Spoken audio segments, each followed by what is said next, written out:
بسم الله الرحمن الرحیم. ګران کتونکو لبخان شرپوست تاسو په خدمت کې حاضر دي. کتونکو نن په هغه خسته باندې خبرې ترې کوو، کومه خستي چې د پاکستان لومبنۍ د بمي چودنې ښکار شوې وه. هغه شهید وطن خیاط محمد خان شرپو شهید چې د هغه اووه کلیزه به په 15 فروری باندې په شرپو کې د هغه د مزار سره خوا کې منځلې کیږي. شهید وطن خیاط محمد خان شرپو په ډیر کم عمره کې د دې دنیا نه لاړ او په پېښور پوهنتون کې د سټوډنټانو یو تقریب ته خطاب کو چې هغه کم سټیج باندې ولاړو، په دغه سټیج باندې هغه ته بم سیټ شوی و، په هغې کې والوته او یو شمېر ورسره نور سټوډنټان خو هم شهیدان شو. شهید وطن خیاط محمد خان شرپو چې کله هم د چارسدي د خستو ذکر کیږي نو هغې کې د آیات محمد خان شرپو نوم پکې سره پیرس وي، یعنی د باچا خان نه پس آیات خان واده نو کړی. خلک ذکر کوي د خان بادرۍ، خو په دغه شخصیت کې عاجزي وه، انکساري وه. کله چې دی ګورنر و نو د ګورنر خوز دروازې د عام او خاص لپاره کلو وي. وفاقي وزیر پاتې شو او موږ چې په دې پېښور ته لاړ شو، په دې خیاط آباد کې ګرځو نو د آیات خان تصویر ورته مهمته کېږي. بیا په پېښور کې چې هغه لوی اسپتال شرپو اسپتال باندې یادېږي، حیات آباد میډیکل کمپلیکس، نو دا د هغه کارنامې وي. په دې پښتونخوا کې چې چېرته کې پلونه جوړ شوي دي او بیا په چارسده کې د چوتي پل شو، د زانګو پل شو، د صدریاب پل شو، دا د هغه په وختونو کې جوړ شوي. آیات خان یو زمیندار کس و، زمینداري به هم په خپله کوله. د ناظرانو سره د هغه چې کومه رویه وه، چونکې موږ د علاقې د مشرانو نه مو اورېدلي دي. 40 کاله وشو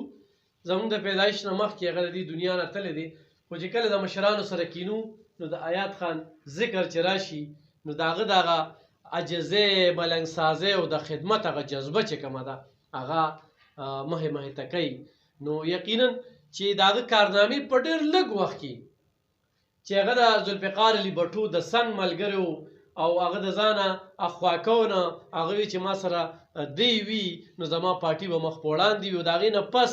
بېنظیري ته خوښ لیډر چې کوم دی هغه شهید وطن خیاط محمد خان شرپو. خیاط محمد خان شرپو شهید چې کوم دی وی په خپل حجره کې به ناست و، خاص عوام خلکو ته چې کوم دی بس خدمت، چترال، دیر، سوات، وزیرستان، کورم په لږ وخت کې چې کوم دی د پښتونخوا د ټولو ضلعو یې دورې کړې وې او د خلکو زړه یې ګټلو. خو د یو سازش لاندې خلکو دا ګڼل، خو چېرې دا سړی پاتې شو نو زموږ د سیاست جنازه وځي نو هغه د مخې نه لرې کړی شو. 40 کاله پس هم د ولس د پښتنو په زړونو کې ژوندی دی. هر کال د هغه کلیزه یو د بل نه زیاته وي او دغه خلک راځي او د هغه خدماتو ته د عقیدت پرځونه وړاندې کوي، د هغه په مزار باندې حاضري ورکوي او بیا ویل کېږي که نه وي د باز د جالین د باز بچې پاسي. د هغه ورور آفتاب احمد خان شرپو چې کله د هغه د وفات نه پس په دغه ټیم کې هغه میجر و په آرمي کې او د خلکو هغه مینه ولیدله او د رور هغه زیار یې ولیده نو هغه نوکرۍ ته خیرآباد وي او د هغې ورځې نه واله تر نن ورځې پورې هغه دغه ولس خدمت کوي او په پاکستان کې په اوچتو پایو هغه لیډرانو کې حسابیږي او بیا ورکر عام خلک د هغه د شخصیت نه، د هغه د اخلاقو نه، د هغه د خبرو نه چې هغه خبرې کوي بې ځایه په چا تنقید نه کوي او په دلایلو باندې خبرې کوي او هغه سیاستدان ګڼل کېږي چې هغه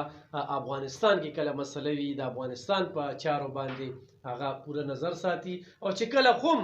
د ملک ته د هغه ضرورت راځي نو هغه پیش وي. 2 پیرې وزیر اعلی پاتې شوی دی آفتاب خان، خو یو پیره 12 میاشتې، بله پیره 13 میاشتې دغه شانتې لږ بږ او په دغه لږ وخت کې چې هغه کوم کارونه کړي دي دغه شانتې د انټیریل منسټر پاتې شوی دی، د بجلی وزیر پاتې شوی دی نو هغه سلسله چې کومه ده برقرار وساتله او تر نن ورځې پورې هغه سلسله روانه ده او دغه شانتې د هغه فرزند صوبایي صدر سکندر شیرپوخ هم د هغه په نقش قدم باندې روان دی خو هغه شخصیت چې حیات محمد خان شیرپوخ چې نن وی نو نن به په دغه پښتونخوا کې بل سیاستدان نوم نورې ده واده یې نو کړی او دغه ژوند چې کوم دی نو خدمت ته یې وقف کړو نو هلته کې ځمکې پاتې شوې هر څه پاتې شو دغه آفتاب خان ژوند دی د ولس خدمت ته راکړی نو هلته کې هغه ځمکې هر څه پاتې شو دغه سکندر خان چې یک ګاډي کې ګرځي کله کله سوچ کوم چې دا خو ټارګېټډ خلک وي د خلکو په نظر کې وي نو د دغې غم نشته دی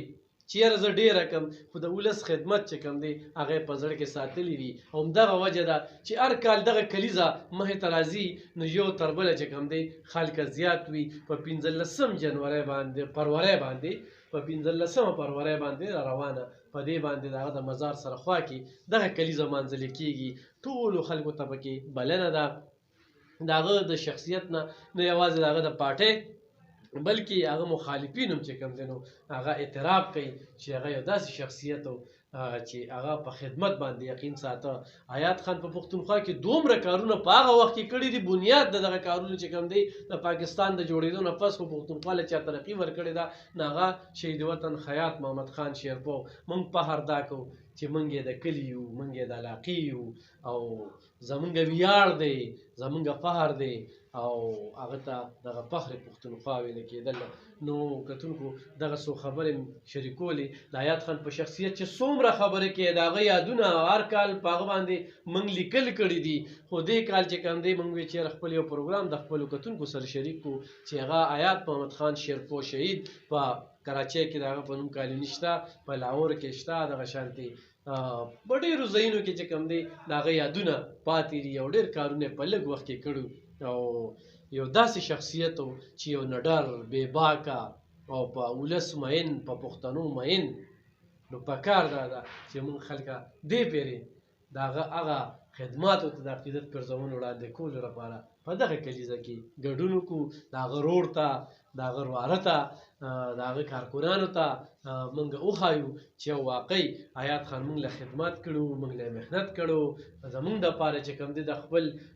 ځان قرباني ورکړه وینه یې توی کړله چې موږ په دغه کې د هغه چې کوم دی نو ملاتړ یو چې هغه زموږ دغه کار کړی دی نو امید ساتم چې په 15 فروری باندې به تاسو په دغه کلیزه کې ګډون کوئ ډېره مننه خوشحاله